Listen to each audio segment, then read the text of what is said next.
যেই ম্যাচটা বাংলাদেশ লাস্ট ম্যাচে খেলেছে সাউথ আফ্রিকার এগেনস্টে, জয়ের একদম দোরগোড়ায় বাংলাদেশ পৌঁছে গিয়েছিল। অনেক বড় একটা ডিউটি জাকের আলী অনেকের কাছে ছিল, নিজেকে প্রমাণ করার একটা বড় সুযোগ ছিল। মাহমুদুল্লাহ রিয়াদ শেষ পর্যন্ত উইকেটে ছিলেন, জাকের আলী অনেক যদি তার সঙ্গে থাকতেন হয়তো ম্যাচটার চিত্রপট ভিন্ন হতে পারতো। এমিল তা তো বটে, আর জাকের আলী যদি ওই বলে বাউন্ডারি মারতে পারতেন তাহলে কিন্তু জাকের আলী অনেক হিরো হয়ে যেতেন। Very true. এই হিরো হওয়ার সুযোগ তিনি জিম্বাবুয়ের সঙ্গে কিন্তু ভালো খেলেছেন, সেই ছবিগুলো আমরা এখন দেখছি বটে, কিন্তু ওই যে হিরো হওয়ার যে সুযোগ, আর এই ম্যাচ বাংলাদেশের খুবই গুরুত্বপূর্ণ ছিল। সাউথ আফ্রিকার সঙ্গে যদি আপনি জিতে যেতেন, সুপার 8-এর লড়াই বেশ ভালো থাকতেন।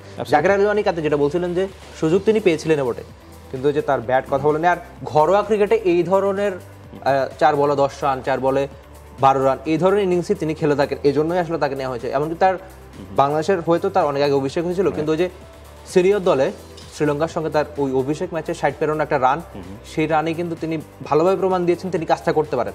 কিন্তু সেই কাজটা করা আর না পারার মধ্যে যে পার্থক্য, সেটাই তিনি আসলে আবার দেখিয়ে দিলেন।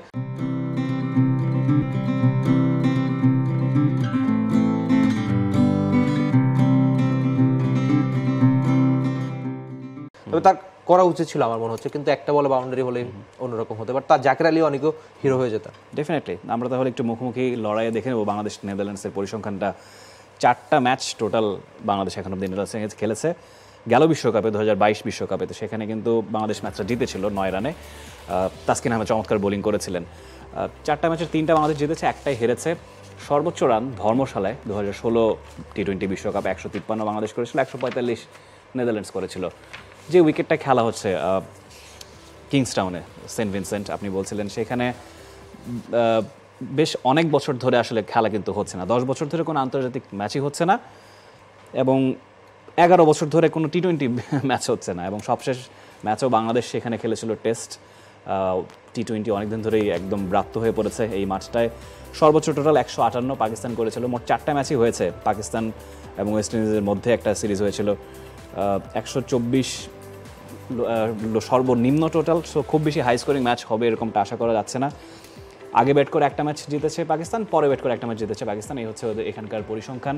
সবশেষ ম্যাচটা বাংলাদেশ খেলেছিল টেস্টে, এবং এই মাঠে কিন্তু বাংলাদেশের একটা চমৎকার সুখস্মৃতি আছে। দেশের বাইরে প্রথম টেস্ট ম্যাচ আমরা সেন্ট ভিনসেন্টে জিতেছিলাম 2009 সালে, নিশ্চয়ই আপনার মনে আসে।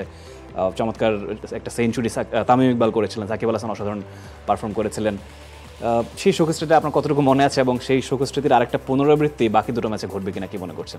একদম নস্টালজিয়া হওয়ার মতো। আমার খুব সম্মত মনে নেই, আমি মনে হয় ক্লাস 5-এ পড়ি তখন। তো 2009 সাল মানে সাকিব আল হাসান কিন্তু ম্যাচটা জিতেছেন 96 রানের একটা নট আউট ইনিংস খেলে।